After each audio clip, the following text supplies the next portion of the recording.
everyone, this is Breiann Genebie Pananganan. And this is Kaye Legaspi Lastimoso. So now, we are going to tackle all about Lawrence Kohlberg.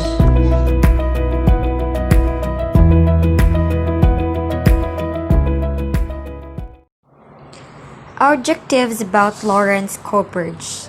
Initial educational efforts employing Kohlberg theory sought to engage students in classroom discussions of moral dilemmas that would lead to an awareness of contradictions inherent in students' present level of moral reasoning and to shifts toward the next stage of moral reasoning and to shifts toward the next stage of moral judgment. So, Kaye Lastimoso, who is Lawrence Kohlberg? Lawrence Kohlberg was an American psychologist best known for his theory of stages of moral development. He served as a professor in the psychology department at the University of Chicago and at the Graduate School of Education at Harvard University. For many years, he was a professor at Harvard University.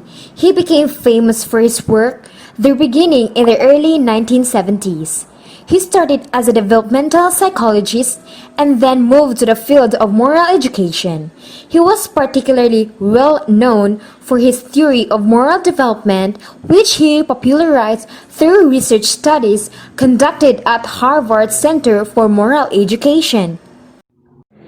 So, what is the difference between self-centeredness and to others-centeredness? Self-centeredness, psychological functioning, and this seems to be a significant source of both affection.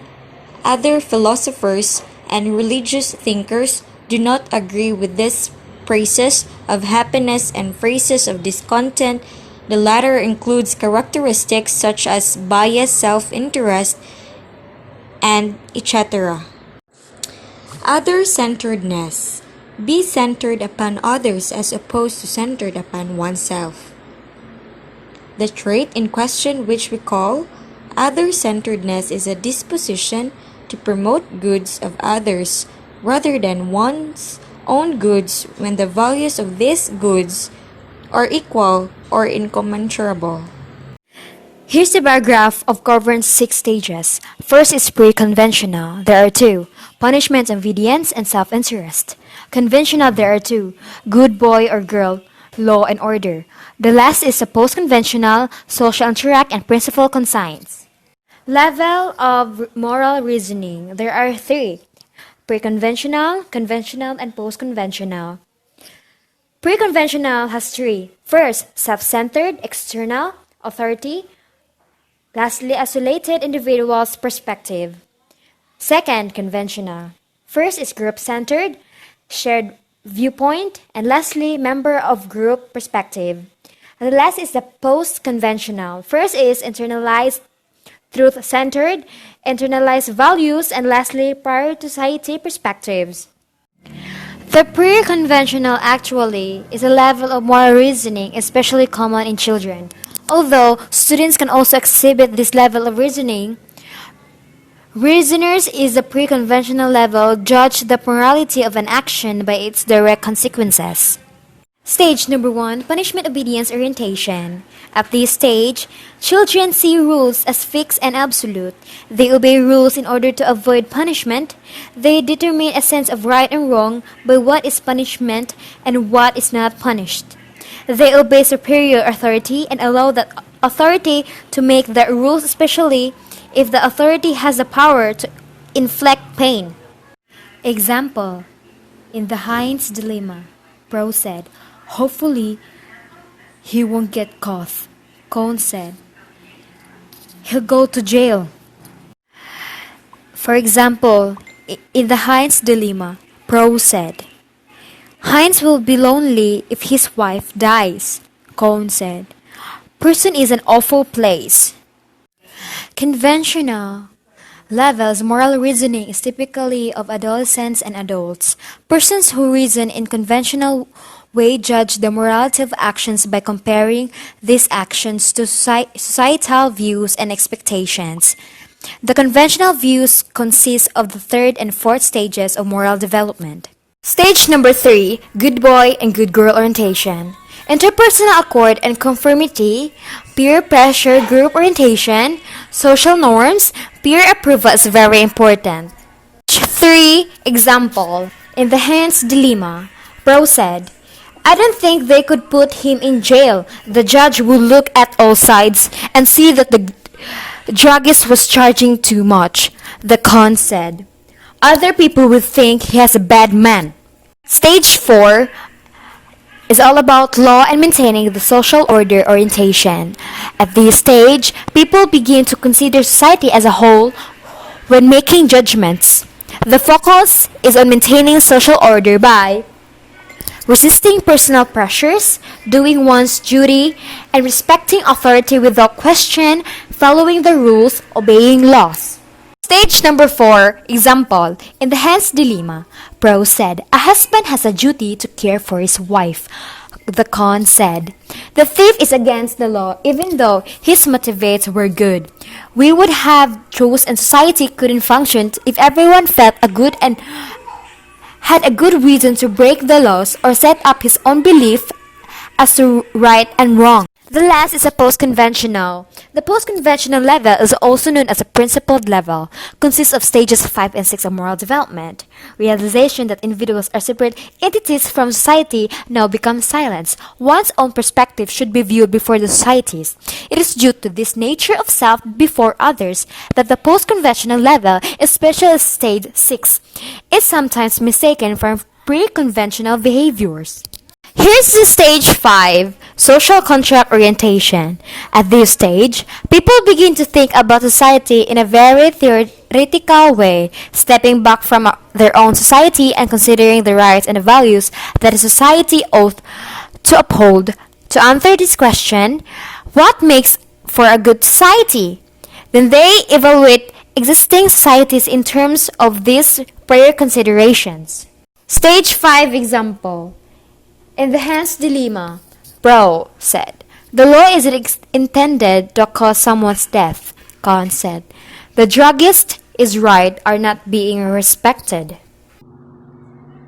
There are 6 points to keep in mind in stages of development. So, Kaye Lastimoso, what are they? There are 6 key points to keep in mind in stages of development. First is, one must progress through the stages in order. One cannot get to a higher stage without passing through the stage immediately preceding it. Moral development is growing, and like all growth, take place according to a predetermined sequence. Can walk before you crawl. Number 2. Subjects cannot comprehend moral reasoning at a stage more than one stage beyond their own.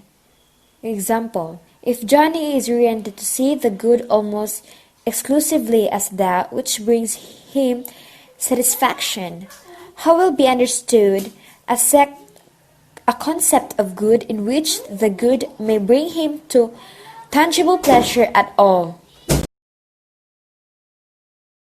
Number 3. Individuals are cognitively attracted to reasoning one level above their own present predominant level. The person has questions and problems to the solutions for which are less satisfied at his present level. Since reasoning at one stage higher is intelligible, since it makes sense and resolves more difficulties, it is more attractive. Number 4. Movement through the stages is affected when cognitive is created.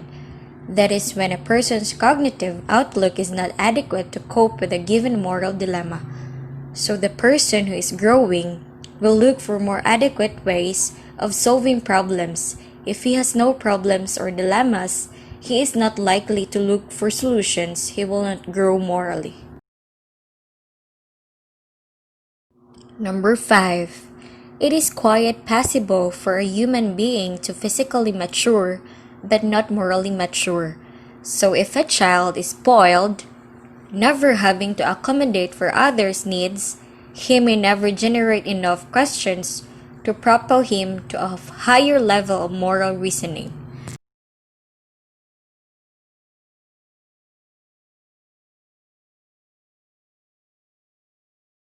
Lastly, number 6. Kohlberg believed that only about 25% of persons ever grow to level 6, the majority remaining at level 4. So if Kohlberg's observations are true, then level 6 thinkers would be in minority. In fact, they might even be misunderstood and persecuted by a level 4 majority. The first level is all about comply or compete self-centered age of 7 to 11. A person's moral reasoning results from consequences of actions such as punishment, reward, or exchange of favors, and from the physical power of authority figures. The first level is moral thinking is that generally found at the elementary school level. There are two stages of comply or complete self-centered at the age of 7 to 11. The first is the fear of punishment. In this first stage of this level, people have accordingly to social acceptable norms because they are told to do so by some authority figure, for example, a parent or a teacher. This obedience is complied by a threat of application of punishment. The second stage is a prophet. The second stage of this level is characterized by a view that right behavior means acting in one's own best interest. Level 2.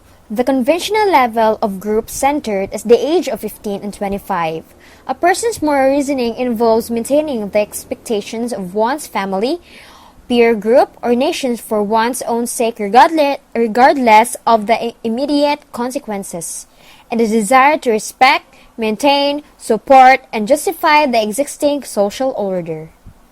The first stage of this level, or the stage 3, is characterized by an attitude which seeks to do what will gain the approval of others. Second stage, or the stage 4, is one oriented to abiding the law and responding to obligations of duty. The last level 3 of moral development is that post-conventional level, internalized, truth-centered. A person reasons according to moral values and principles which are valid and applicable apart from authority of the groups. Moral reasoning becomes more comprehensive, reflects universal principles, and is based on internalized norms. There are two types of the common good of the stage 5. The first is the loyalty of truth. The second is conscience equals reason. The last stage, number 6, is based on respect for universal principles and the demands of individual conscience. While Kohlberg always believed in the existence of stage 6 and has some nominees for it, he could never get enough subject to define it. Must left observe their movement to it. According to Kohlberg, it was important to represent them with moral dilemmas for discussion, which could help them to see the reasonableness of a higher stage morality and encourage their development in that direction. The last comments refers to Kohlberg's moral discussion approach. He saw this is one of the ways in which moral development can be promoted through formal education. Note that Kohlberg believed, as did Pageant, that most moral development occurs through social interactions. The discussion's approach is based on the insight that individuals develop as a result of cognitive conflicts at their current stage. All these ideas started from a research he performed with very young child and his subjects. He found out that children are faced with different moral issues and their judgments on whether they are act to positively or negatively over each dilemma are heavily influenced by several factors. So, this is the final thoughts about Lawrence Kohlberg. Lawrence Kohlberg, October 25, 1927 to January 19, 1987, was an American psychologist best known for his theory of stages of moral development. He served as a professor in the psychology department at the University of Chicago and the Graduate School of Education at Harvard University. Even though it was considered unusual in his era, he decided to study the topic of moral judgment, extending Jean Piaget's account of children's moral development from 25 years earlier. These are the summary about the moral development by Lawrence Kohlberg. Lawrence Kohlberg used findings from his research to reject traditional character education practices that are premised in the idea that virtues and vices are the basis of moral behavior, or that moral characters is comprised of a bag of virtues such as honesty, kindness, patience, and strength. Kohlberg believed a better approach to affecting moral behavior would focus on stages of moral development.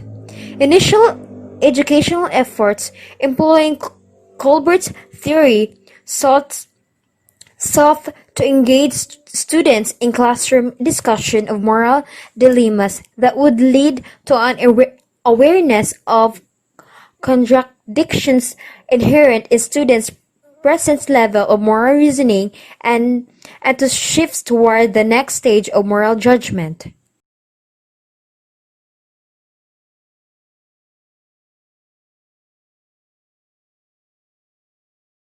And this is Kaye Lastimoso signing off. So hey guys, once again, this is Breiann, Genebie or Pananganan signing off. Thank you for watching.